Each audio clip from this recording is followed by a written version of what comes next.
Hi, and welcome back to Focal Point, 888-589-8840. And health insurance companies, trust me, they are very nervous about what's being done to them. They know that they're going to have to set their rates for 2015 this spring. A lot of that's going to be based on the number of people that are actually signing up.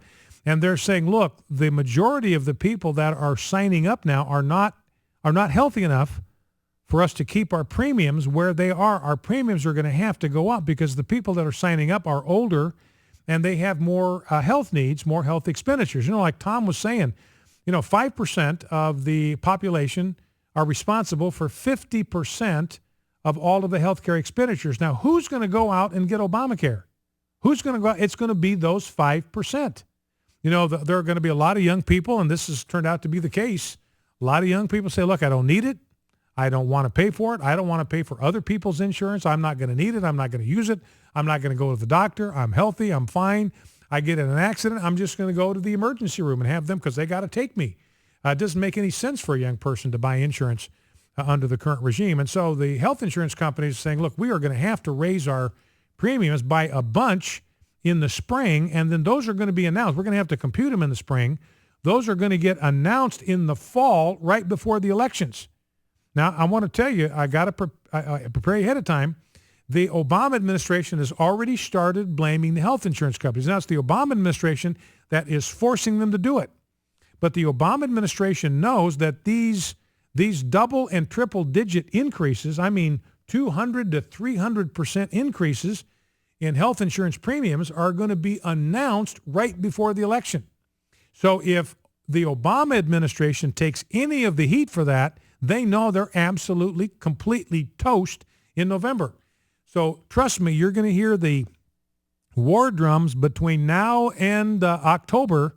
It's all the insurance companies' fault. The problem is with these evil, greedy insurance companies. They're the problem. They want to deny you coverage. We, the benevolent liberals, we have provided you with free health care. It's the evil insurance companies that are gumming the whole thing up. Just get ready for it because that is coming. Now, clip number 5. This is Brian Williams, NBC, the latest catastrophic publication from the UN about the end of civilization as we know it. Here is a somber Brian Williams.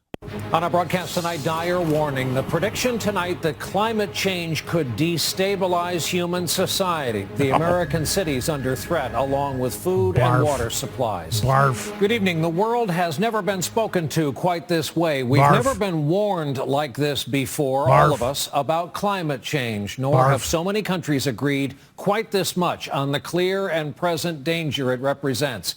Here is the takeaway. Unless the world changes course quickly and dramatically, the fundamental systems that support human civilization are at risk. I'm telling you, ladies and gentlemen, I hear that. It just makes me want to barf because it's nothing but lies from beginning to end. Here's an update. Antarctic sea ice sets another record high. So here's Brian Williams. He wants to scare us to death about global warming. Same day, we're reading this thing about the Antarctic sea ice, another record high for ice extent, and global sea ice, looking all over the globe, 616,000 square kilometers above normal. Now, the lead author of the UN IPCC piece, a guy by the name of Dr. Richard Toll, he is now out there ripping this report that Brian Williams just cited. And he says this is a UN guy. He's one of the 37 authors of this thing. In fact, he's one of the lead authors. He says, quote, the idea that climate change poses an existential threat to humankind is laughable. So there's nothing to it. This is a UN guy, lead author on the report. And, he says, look, the reason that you have these catastrophic reports from the UN is that they need them. They need catastrophic scenarios. Why? To keep people hyped up and to keep the government pouring money into their foundations and their research projects. If there is no imminent catastrophe, then why should any government anywhere give them money? So they have this, and he calls it just downright dishonesty. He just says, look, this UN report, These people are just lying through their teeth. Why? Because it's the only way. They got to drum up this catastrophic scenario in order to get money. It is that simple. Follow the money, and that's where you get. Greenpeace co-founder Dr. Patrick Moore, he says, look, CO2 is not a pollutant. This is what Al Gore and all the environmentalists want to do, is reduce the amount of CO2 in the atmosphere. And he says, look, it's not a pollutant. It is the most important food for all of life on Earth. CO2 is plant food. The more CO2, the better. So all that's going on. And I don't know if you saw this on Saturday night. They have what's called Earth Hour, where they want everybody in the world to turn all the lights off at 8:30 on one night a week on Saturday night. This last Saturday night was Earth Hour. Well, you look at North Korea. You've seen those satellite. I mean, every day is Earth Hour. Every hour is Earth Hour in North Korea because it's a communist economy and there's just no life there, nothing happening. But Bjorn Lomborg, he is an environmentalist. He's and well respected, but he's been kind of kicked out of the community because he tells the truth about environmentalism. And he came up with this little piece that talks about the reality about Earth Hour. Because what are you going to do if you turn off all the lights in the house? What are you going to do? You're going to light a candle because you got to have some kind of illumination so you don't bump into things. Here's what Bjorn Lomborg says. If all the turned off lights were turned into emission reductions, they would not amount to much. So if you had everybody turned off all their lights over the whole world, it would likely be the equivalent of China halting its CO2 emissions for less than 4 minutes. And remember, CO2 is not even bad. CO2 is not a pollutant. It is plant food. And even this, Lomborg says, forgets that almost all participants light candles instead of lights. But candles are almost 100 times less efficient than incandescent light bulbs and more than 300 times less efficient than fluorescent lights. Light one candle and it will emit as much CO2 as you were saving. Light a bunch of candles and you'll have emitted much more CO2. So Earth Hour may actually increase CO2 emissions. All right, well, let's go to the phones. Let's grab a call from Yolanda, Wilmington, North Carolina. Yolanda, thanks for calling. Thank you so much for waiting. What's on your mind? Well, hello. Hi. Wow.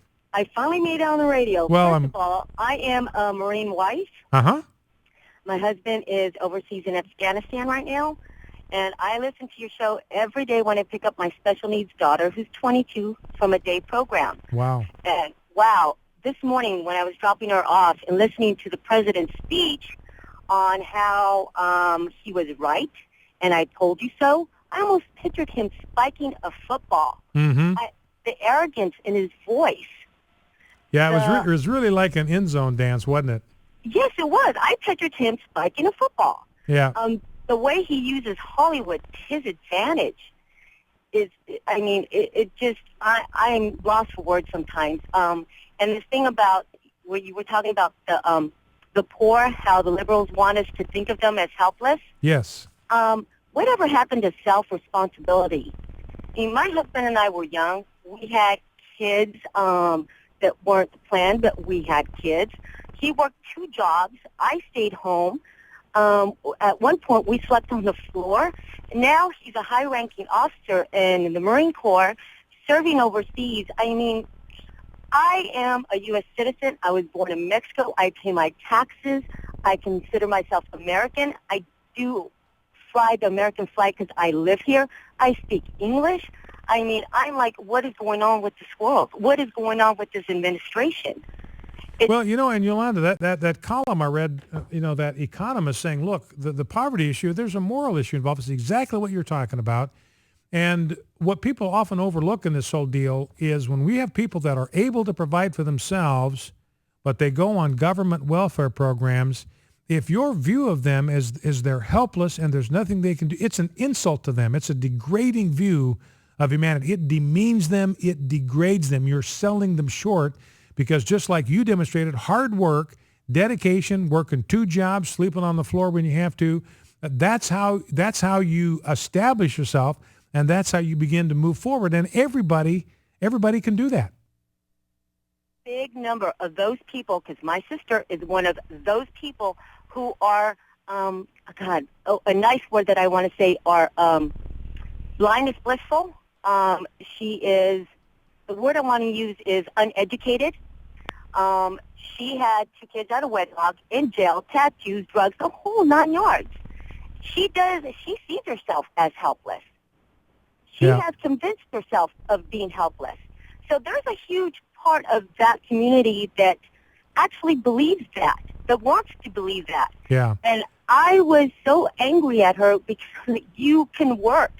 Yeah. You can work 2 jobs. I mean, I couldn't believe the way she was taking advantage of everything. Well, and that's the reality, Yolanda, and I want to squeeze one more call in, so I need to let you go, but that's the reality of it, is that these people will be as dependent as we let them be. So we don't want to contribute to degrading their humanity and their self-dignity by getting people dependent on resources when they can and should provide for themselves. Last call. Let's grab one from Dennis in Jackson, Mississippi. Dennis, I only got about 45 seconds. What's on your mind? Hi, Brian. Hey.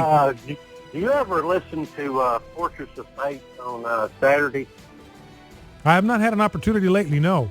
So tell me. Well, I wanted to talk about what they're doing to Christians real quick over in Syria? Yeah. Especially. You know what a processing plant is, right? Yeah. Okay. They've got Christian processing plants over there. Wow. I mean, that's like Soylent Green, that old Charlton Heston movie. Well, and I read a story about a Christian who was dragged out of her car, a Christian woman who was dragged out of her car and was beaten to death in Syria, and her offense was simply that she was wearing a necklace that had a cross on it. All right, Dennis, well, listen, that's a good word. Someone need to be aware of what's happening to Christians in Syria. We've got a government, frankly, doesn't seem to care about what happens to them whatsoever. Well, that's it for today. We'll see you right back here tomorrow.